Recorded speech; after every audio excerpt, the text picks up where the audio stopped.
Hi, everyone, and thank you so much for joining us on the weTHRIVE podcast, where we share stories from entrepreneurs around the world about how they're creating an impactful legacy. I'm your host, Casey Clark, and I'm the business alignment strategist for C3, also known as C Clark Consulting. And today I have the pleasure of interviewing my dear friend and fellow LFC grad, Rae Gallagher, who is the executive director of Girls on the Run. So thank you so much for joining us. Thank you for having me. Absolutely. So tell us a little bit about you. Okay. So I am a transplant to Frederick, but I've been living here for almost 20 years. So I feel like Frederick is now my home officially and where I will continue to be. All of my background is in nonprofit work, nonprofit management. So I've worked that's what actually drew me out to Maryland, to work for a nonprofit with young people who were involved in the juvenile justice system. And so I came out here almost 20 years ago, and Maryland and Frederick is now my home. So I'm currently the executive director for Girls on the Run. We serve girls across Western Maryland, and I've been the executive director for almost 2 years. I'm coming up on my 2-year anniversary as the executive director. And I am also on the Board of Education in Frederick County, currently serving as the vice president. I have 2 daughters who are in elementary and now middle school. My oldest daughter just started middle school, which is a whole roller coaster of its own. And my husband's a teacher in Frederick County Public Schools. And I just finished Leadership Frederick County, which was awesome. Yes, it definitely was. And I commend you. 2 daughters at that age and working with young children. That's amazing. So apparently we have a guest appearing here. My dog feels the need to keep popping in. So that's wonderful. Like the furry friend guest, right? Yes, he is quite a character. So, but anyways, so I'm really curious. You're obviously immersed in our school system. You're immersed with dealing with kids. What does thriving mean to you? So yeah, I'm glad you mentioned both the school system and my nonprofit work, because I think that our entire community thrives when we invest in our young people and make sure that, we are giving them the resources that they really need and deserve to not just survive, but thrive. And that's really been the focus of my career in nonprofits, and a really core reason why I ran for the Board of Education as well, because I think that, our school system and education system and opportunities that our kids can get involved with through the schools, through after school programming, that's really how they can best have their needs met. I mean, we were experiencing, I think, coming off the pandemic, but even pre-pandemic, our young people, I think, have been experiencing a lot of challenges in mental health and social connections and, those emotional connections. And so our school system, I think, has an obligation to make sure that kids are okay before they can learn. I mean, you can't show up and at school and feel unsafe or be unfed and be, expect to be able to engage in the classroom. And so to me, thriving is really investing in our young people in all of those ways, not just academically, but socially, emotionally, making sure that their mental health is taken care of, because, our kids are our next generation of leaders and business owners and Everything. Right. Yeah. So I think investing in our young people is the best way that we as a community can make sure that we're all sort of thriving together. Yeah, definitely agree. So being in the board of ed, being a mom and executive director, I'm really excited to kind of hear about the obstacles that you've personally had and how you utilize different resources to overcome them. Yeah, I think that particularly in the nonprofit world, there are always, I think, challenges in making sure that we can reach all of the people that we want to reach, all of the girls. So Girls on the Run in particular focuses on girls in later elementary through middle school, which, having a middle school age daughter now, I can relate that is a very tough time. I mean, I remember middle school not being a fun experience. I don't think anybody would say like, oh, I'd love to go back to middle school myself. Not ever. No, I don't think anybody would say that. And like middle school teachers, hats off to them, because I don't know how they do it. It's just, it's a time of transition for kids in a lot of different ways. So anyways, I just got off track there because middle school is like, no, I get it. behind right now with my daughter going into sixth grade. But anyways, I think being a leader in the nonprofit world, resources, making sure that we have enough resources to operate and to reach all of our girls is always a challenge. But I think one of the really unique things about Frederick County in particular, and our organization serves all of Western Maryland, but Frederick County in particular, I think, has such a collaborative approach to nonprofit work and services. I've worked in a lot of different nonprofits around the state in different counties, Baltimore, DC, but Frederick County is unique to me. Oh, look at you getting some puppy kisses. He is not listening to me. I do apologize. Everyone, okay. I love it. Oh, but I think there's a really collaborative approach with nonprofits in Frederick County, and not just nonprofits, but the business community as well. I think that there are a lot of folks who really, although it's a challenge to make sure that we have sufficient resources, people really pull together. I think businesses support our nonprofits a lot. I think the Chamber of Commerce is a great convener for nonprofits and really include us in what's happening in the business community and our elected officials as well. And so I think while it is sometimes feels challenging and we want to be able to serve everybody, the collaboration that Frederick offers, I think, is really unique. I think from a school system perspective, and the challenges that I've faced being on the board of education for the last 2 years is, Frederick County is growing exponentially.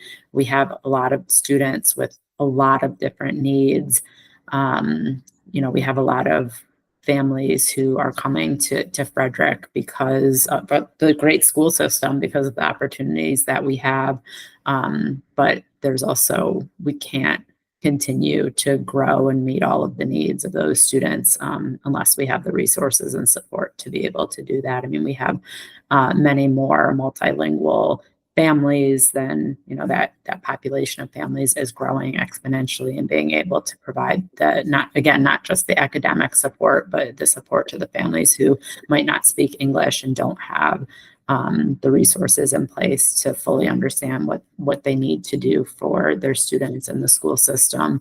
And I think the economic gaps for some of our students are growing as well. And so making sure that we can meet those basic needs of students and still be, providing the education. But again, I think that, the elected officials in Frederick County work really well together, like across political lines, particularly when it comes, I think, to meeting the needs of our students. We're doing a lot of work together. So, and then personally, my biggest challenge is finding enough time to do all of the things, right?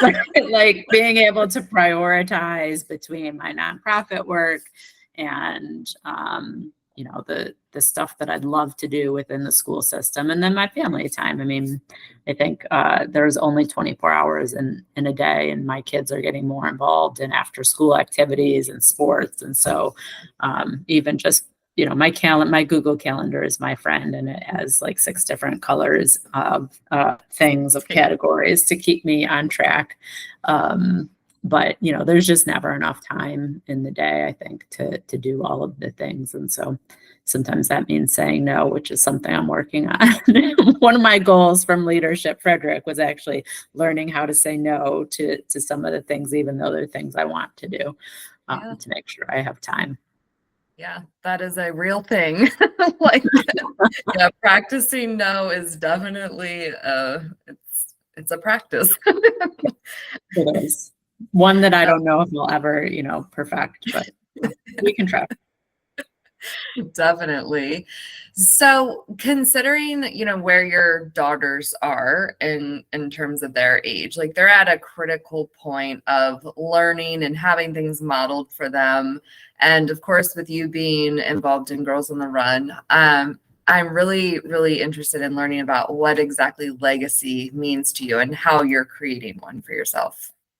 Yeah, I think that really one of the areas for legacy for me is making sure that my girls know that they can do anything. I mean, I think that, and that's really what Girls on the Run is all about too, for our young girls.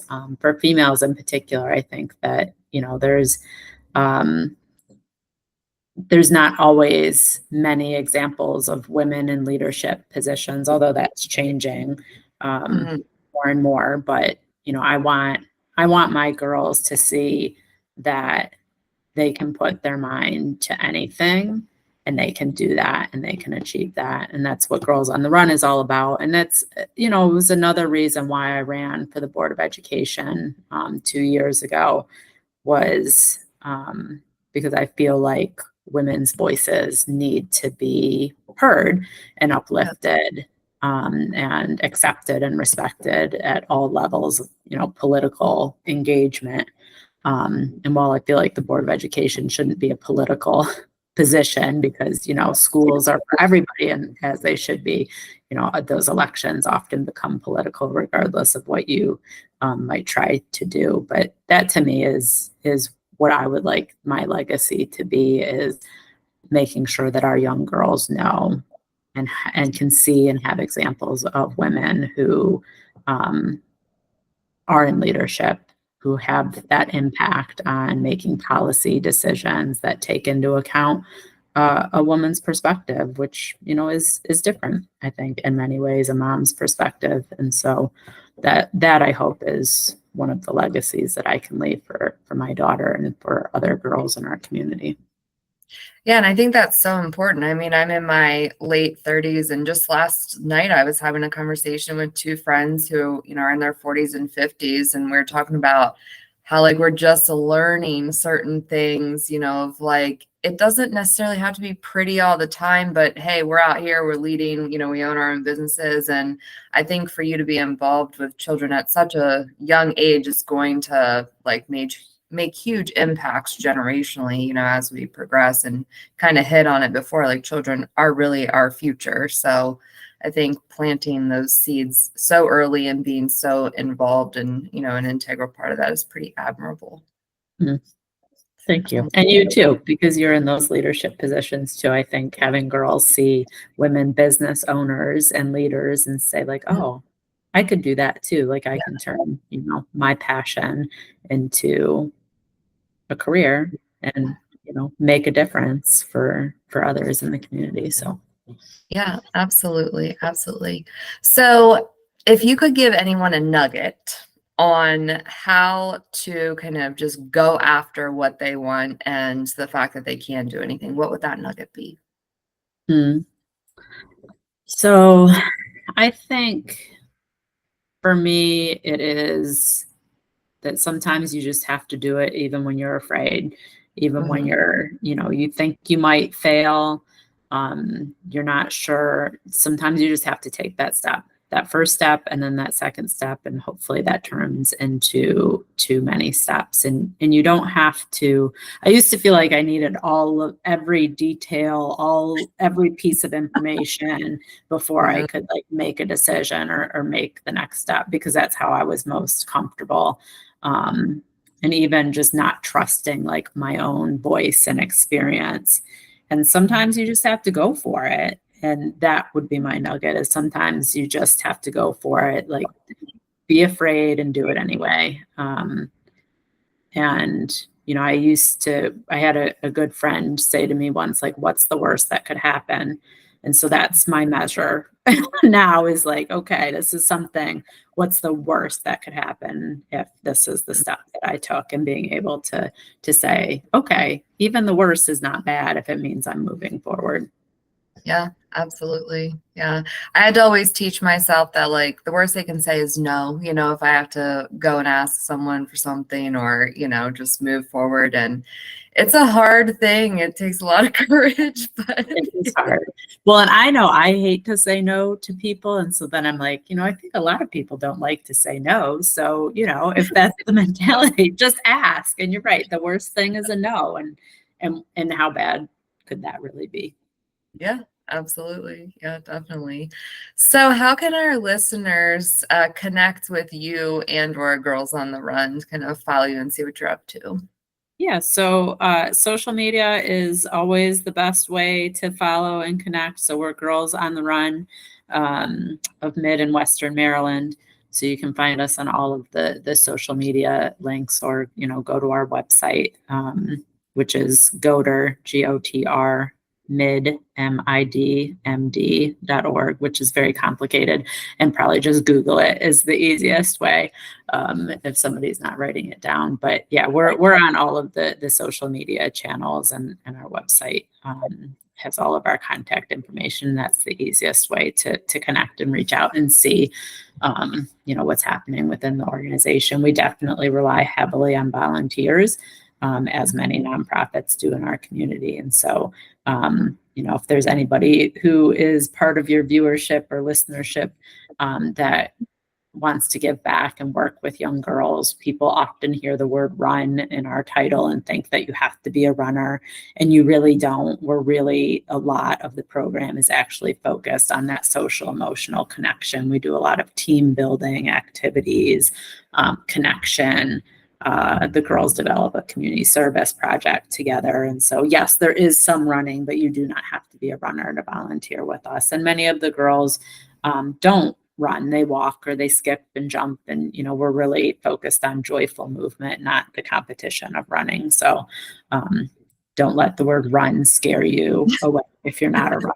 Many people are not, and that's okay. We're just really looking for people who want to make a positive impact on young girls' lives. And the time commitment is 2 to 3 hours a week.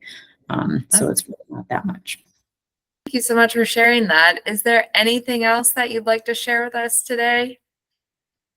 I don't think so. Thank you for the opportunity to chat. I appreciate everything that you're doing to bring awareness around what people are doing around Frederick County as well.